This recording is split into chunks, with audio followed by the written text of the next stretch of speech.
Welcome to the Get Real Podcast, your high-octane boost of in the trenches, tell it like it is reality therapy for personal, business, and real estate investing success. With your hosts, powerpreneurs, Angela Thomas and Ron Phillips. It's time to get real.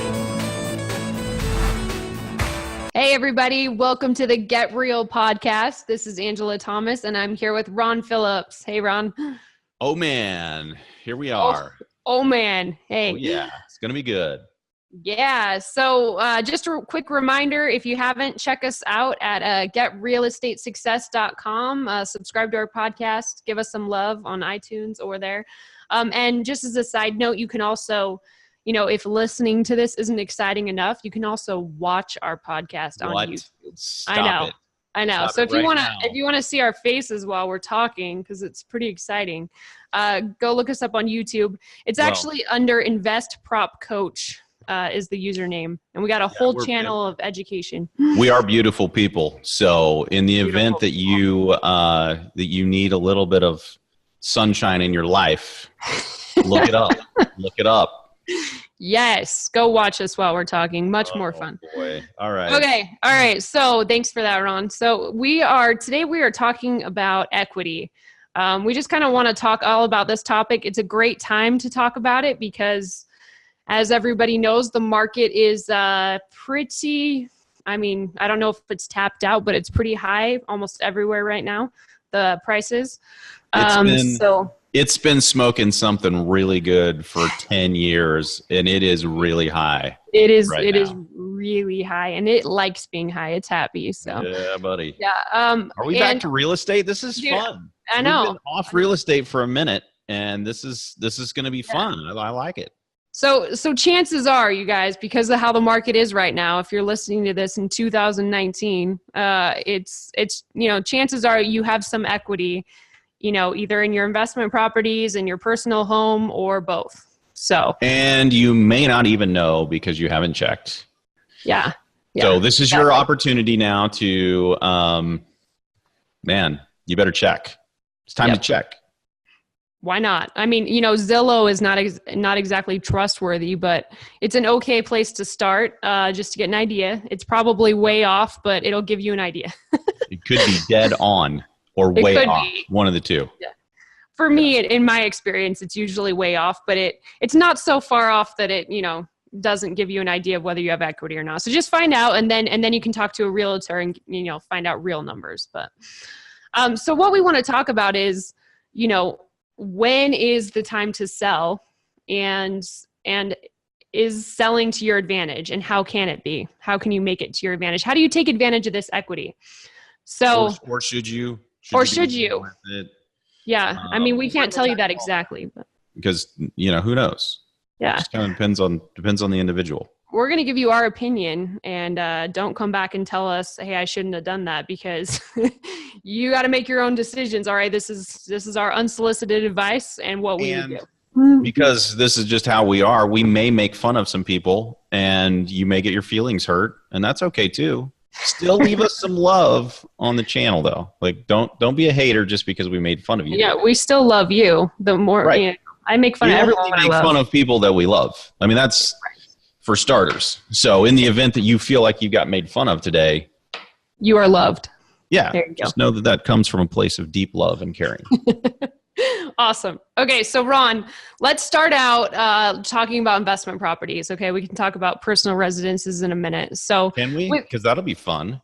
I want to talk about my personal residence. Okay. So well, okay, let's do that. That'll be fun.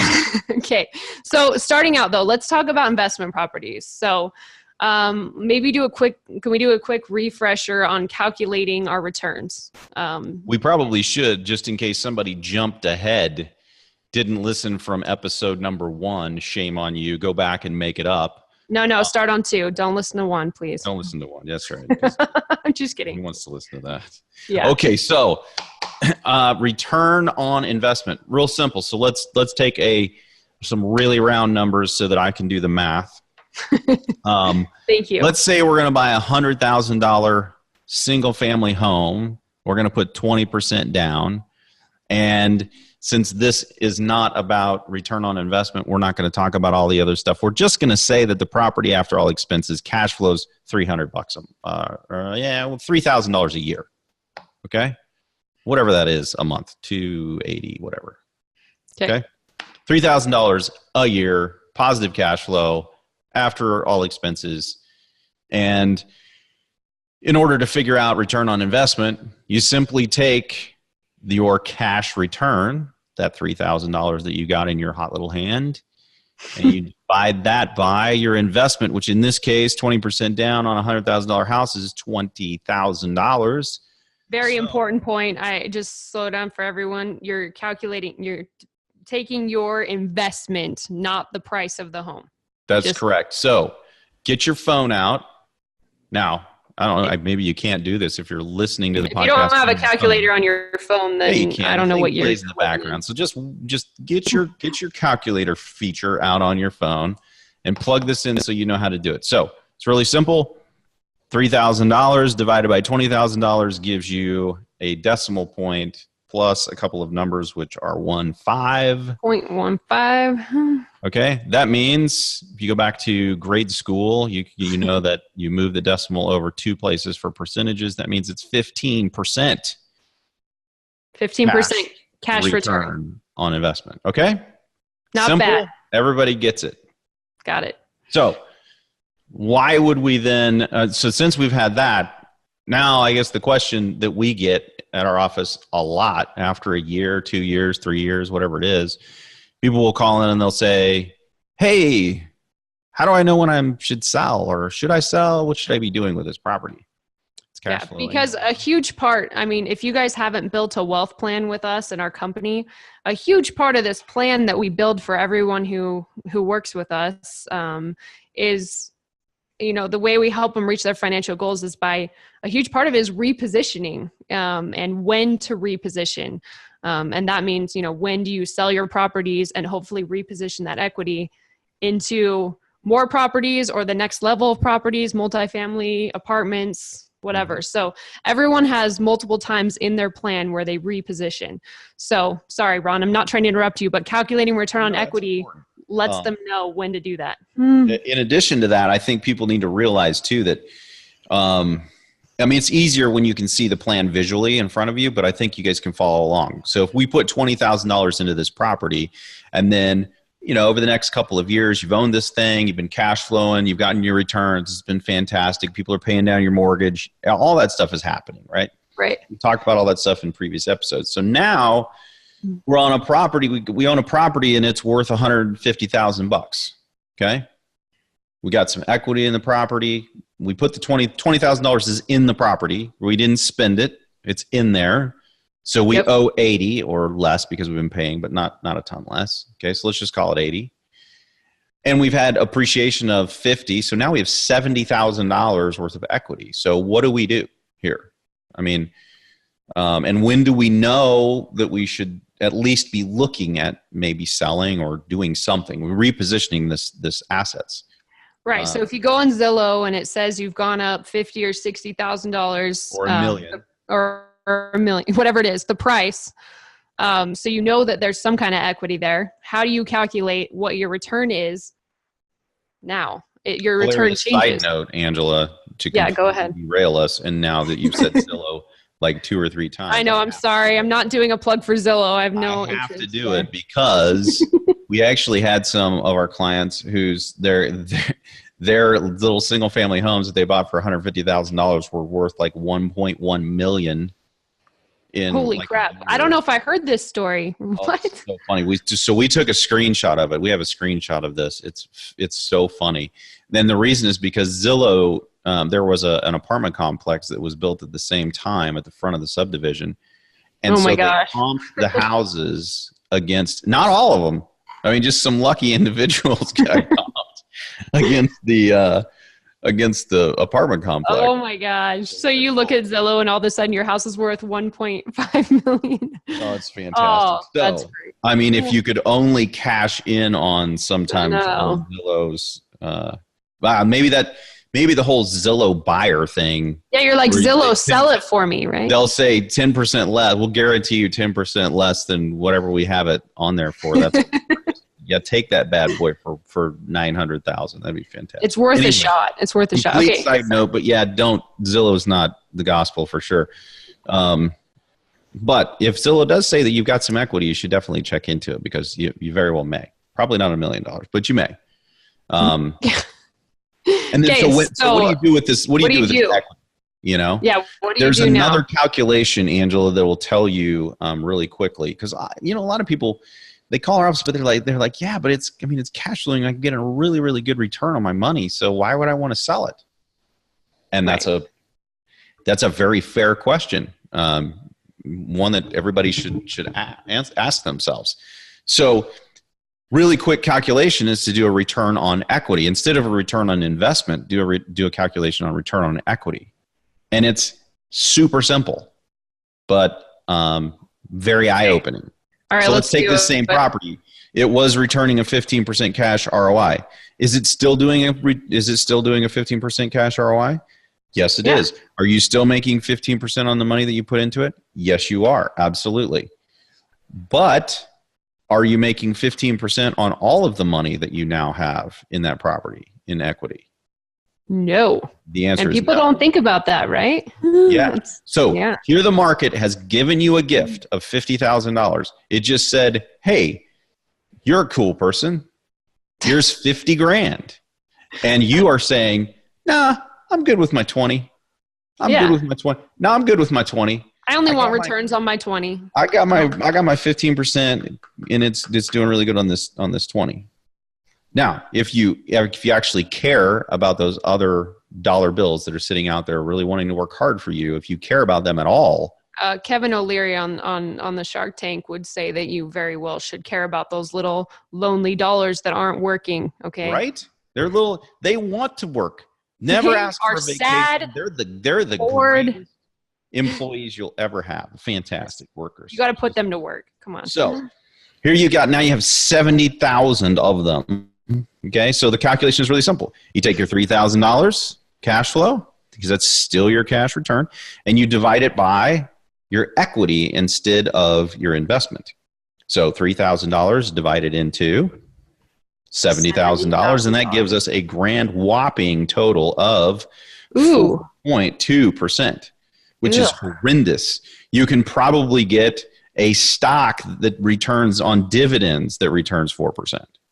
Yeah, that's terrible. You went for gosh, you still can't get that at the bank. I mean, you're still going to get like, a quarter of 1% or something. Yeah. Wow. That's crazy. Now, in my opinion, what you should do when the market gives you a gift is you should unwrap that freaking thing and you should play with it because it's a gift that was given to you. So here we have $50,000. We went from put it to work to play with it, but that's cool. Yeah. What happens? Go ahead. What happens when you take $70,000 and you invest it? I mean, again? It's really cool. Let's just say all we can get now in the market because everything went up, but let's just say we can go in the market, we get 10% on our money. Now, some people would say, "What if I'm getting 10% on my money? Now I'm losing money because I was getting 15%." But you're getting 10% on 70,000 instead of 15% on 20,000. It's a bigger number. In addition to that, you now have three more. What is that? You can buy 3 assets with that. And the 3 assets that you purchased, did you put any more money into them personally? Nope. Nope. You unwrapped that market gift and you sent the little guys out there to work for you. It's fantastic. So you could buy the exact same price point home and you could buy 3 of them, have a little bit of money left over, and you can even do a 1031 tax deferred exchange so that you don't have to pay any capital gains taxes on it and you can put it all to work and it'll all be fantastic. You'll triple your cash flow and you'll triple the opportunity for you to have another round of appreciation over time. Now, seems like a no-brainer to me, but it does take work. We're not going to say it's just super easy to sell your home and go out and find new ones. It's a process, but you don't want to stay there and make 4% on your money, right? Well, and you don't want your money to go away. So here's the other thing about this. The crazy thing about the real estate market, everybody should probably know this already, but it goes up and then it goes down. And sometimes all that cool market gift equity that you got, if you wait too long, it all goes away. And then you have to wait for it to happen again. For instance, we had last time we ran this thing all the way up. We had some people in Boise. We said, hey, you might want to sell because the market's getting pretty high and your house value has doubled. Back then they were buying brand new single family homes for like $95,000. Now they're worth around 180. And they were like, and they said the exact same thing. They said, no, I really like my returns in this house. I think I'm just going to keep it and I'm just going to keep riding the appreciation. And then bam, keep riding it. Gone back down to the original price they paid for it. And all that equity was gone. And then they had to write it all the way back up. And guess what they did the second time?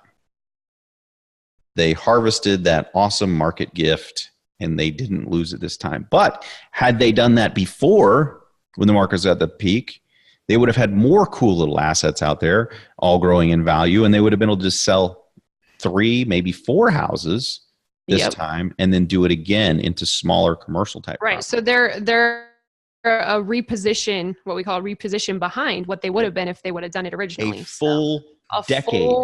Full market cycle. I just want to make one quick side note here, that this is probably super obvious, but when you're talking about investment properties, if you were to sell, like say that example property we were talking about was in Arizona, if you sell it at the top of the market when it's worth $150,000, right? In order to capitalize on that $50,000 that you made, you can't just go reinvest in the same market.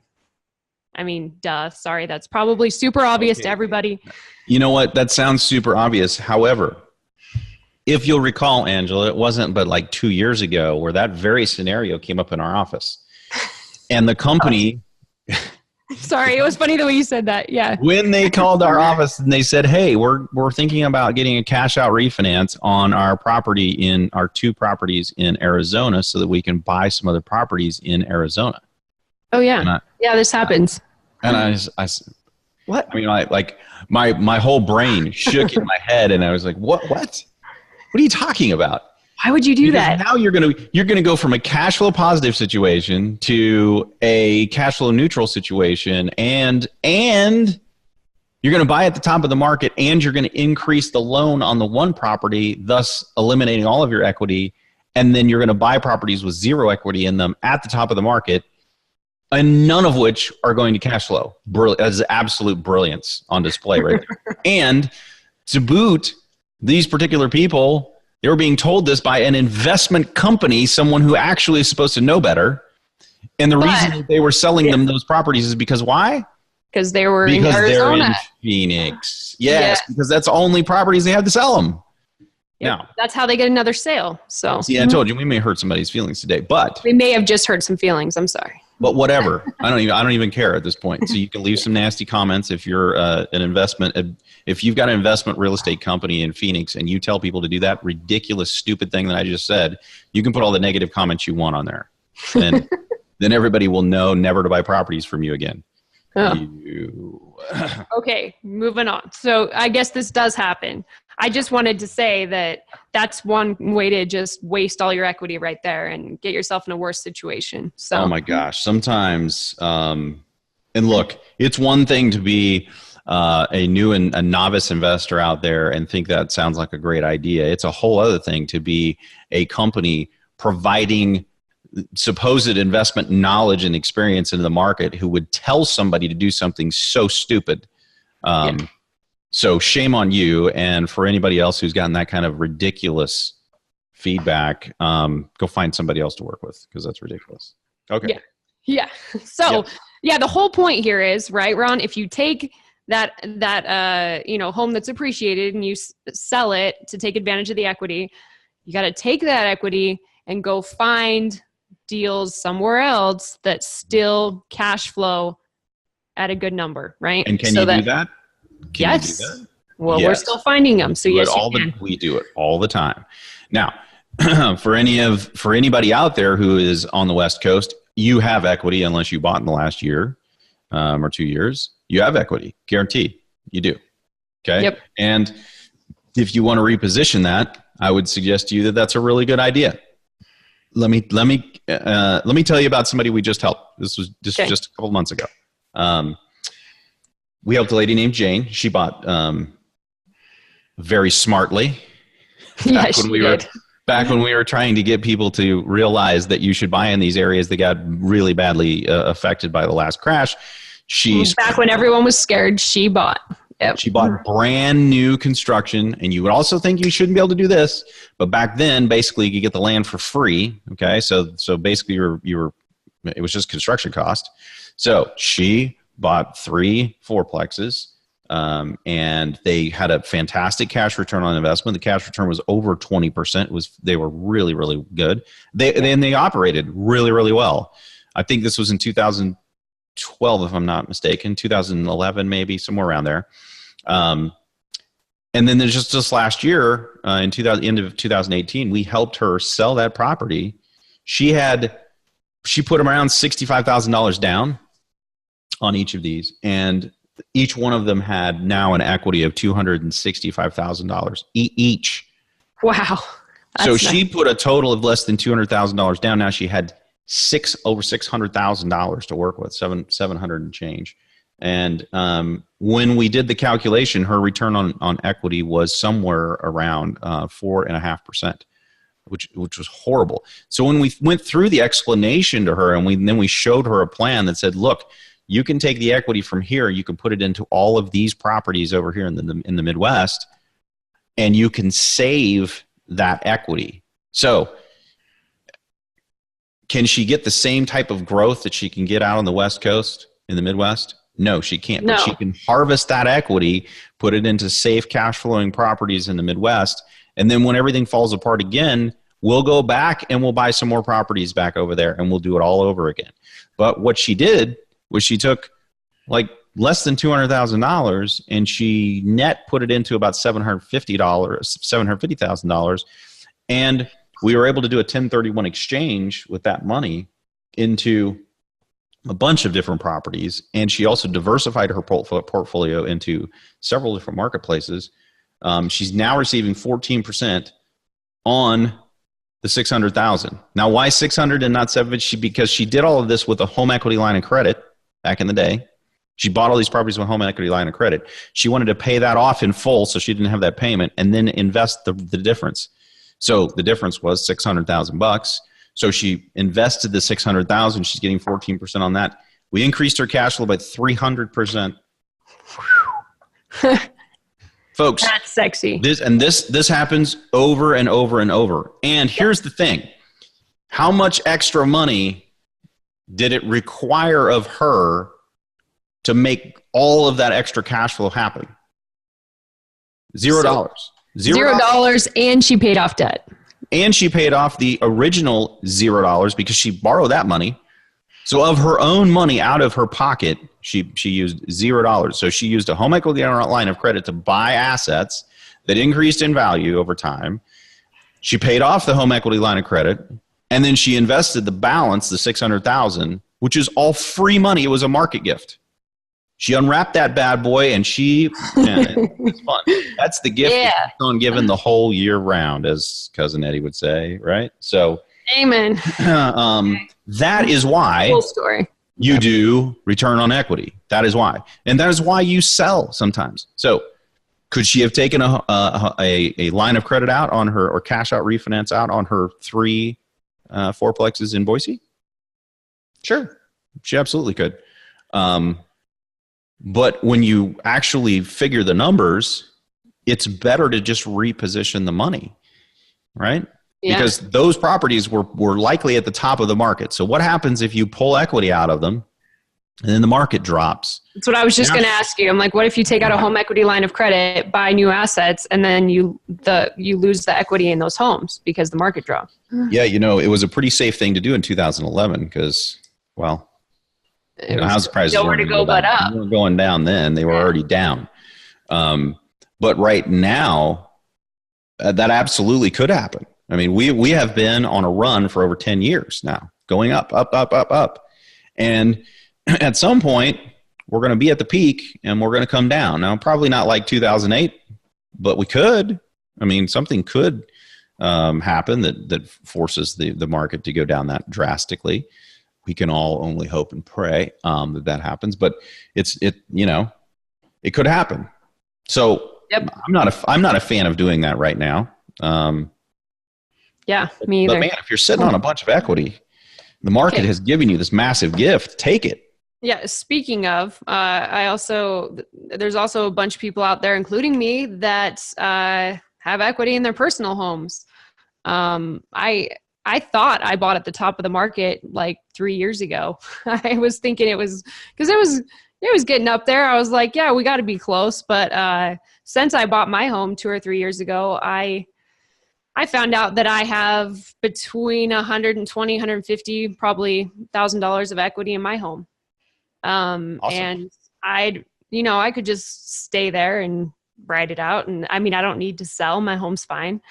But I would like to take advantage of that because it's a gift. Like you said, it's free money. So not using it seems silly to me. Got to put those dollars to work, So, yeah. So what are my options with my personal residence? Can we talk about that for a minute? Sure. So there's a bunch of different things that you could do, we should do a hard stop right here and just say, okay, for personal residences and investment properties have a little bit. There's something different about them, in that you live in your personal residence, and a lot of people kind of fall in love with their personal residence, and they can, their kids are growing up there. There's memories there. I personally don't give a crap. Everything I own is for sale for the right price. I really don't care. But I'm attached to my library, Ron. Okay. A lot of people are not like that. And so you have to take whatever thing. I'm just going to give you a bunch of options, and I'm not telling you that you should do any of these, Angela, but yeah, there are options, and people need to think creatively, especially depending on where they are in their life cycle.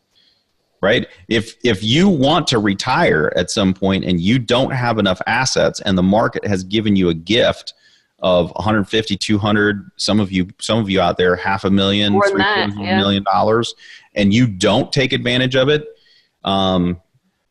man, I think that's silly.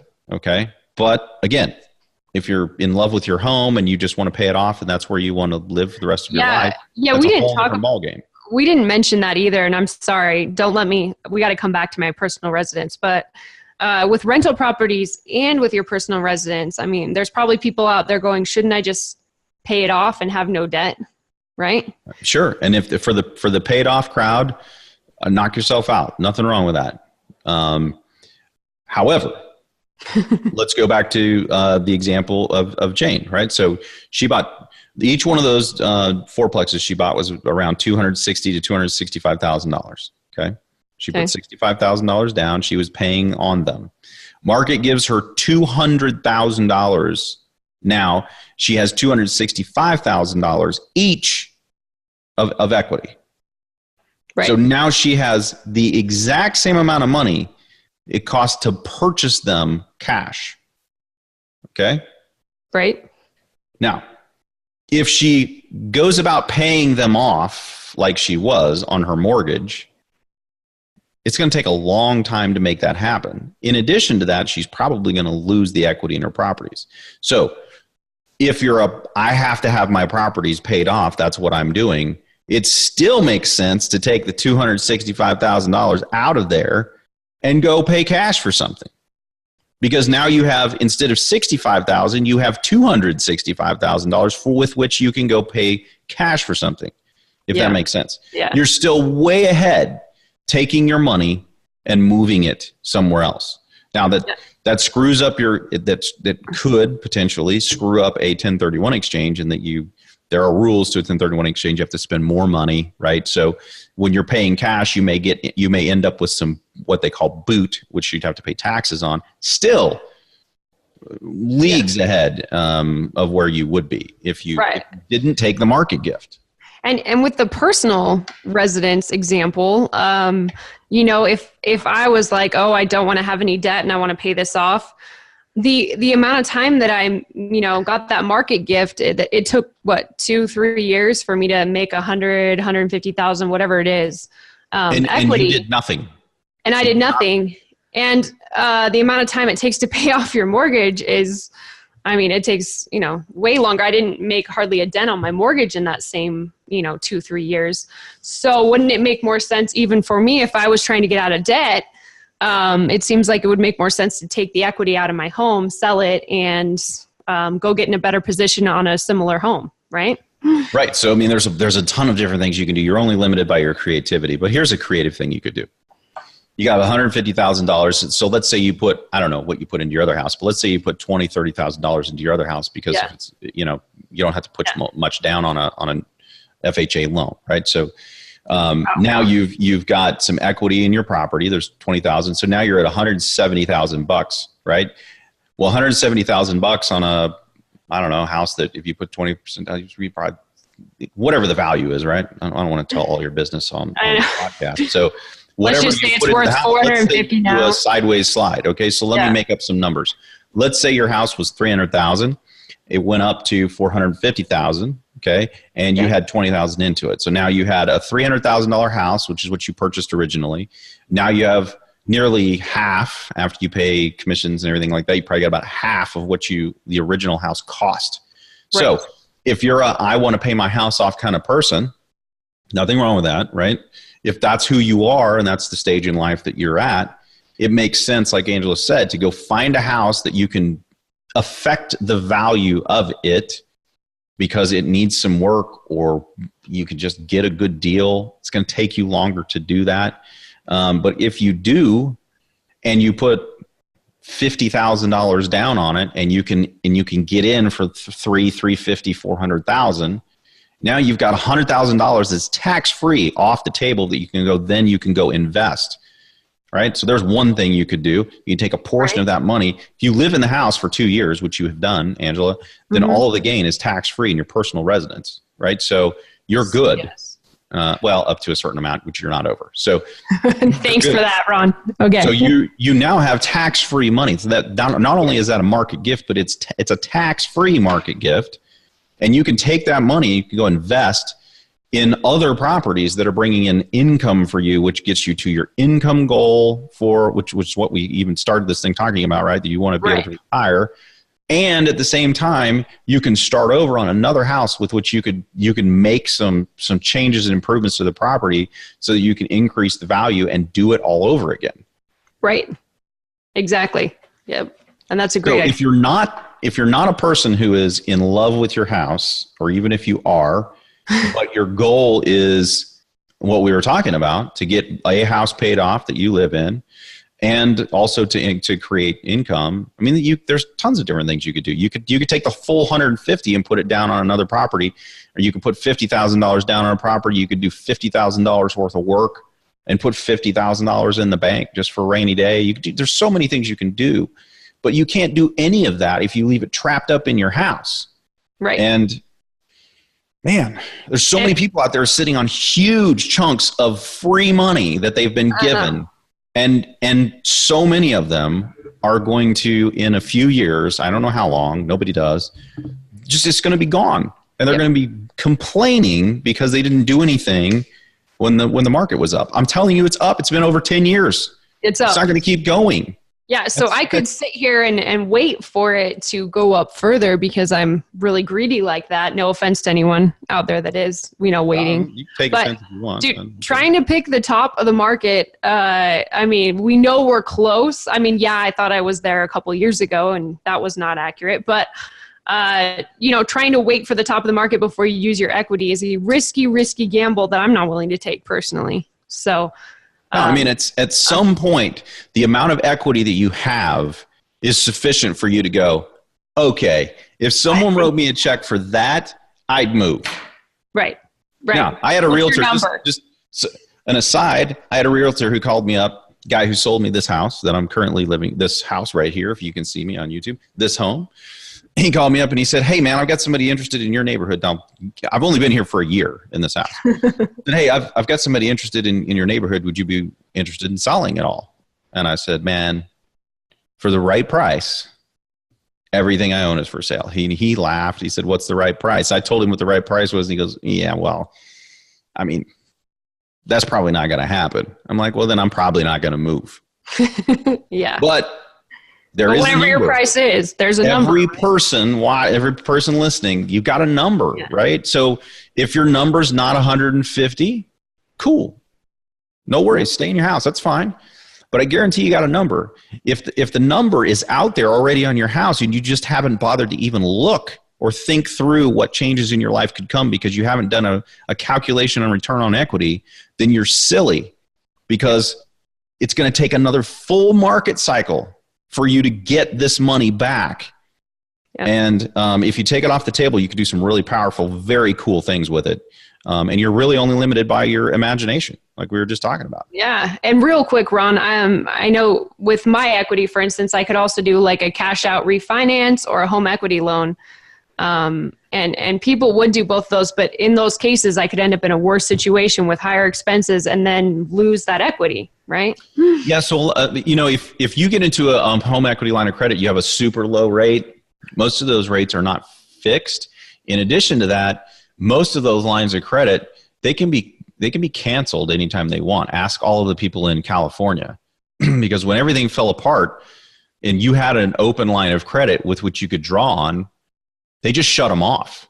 So if you had an open line of credit for $400,000 for the entirety of your equity, bankable equity in your property, and you had $100,000 on it and you were paying on it, no big deal, thinking that you would just have $300,000 to draw on anytime you wanted, you got to really, really, and a lot of the people back then, Angela, they were making the negative cash flow payments on the stupid properties that they bought all over the country. They were gambling on the appreciation. They were making those payments from their home equity lines of credit. Then when they shut their line of credit off, they could no longer get the equity out of their property because the equity wasn't gone. There. Yeah.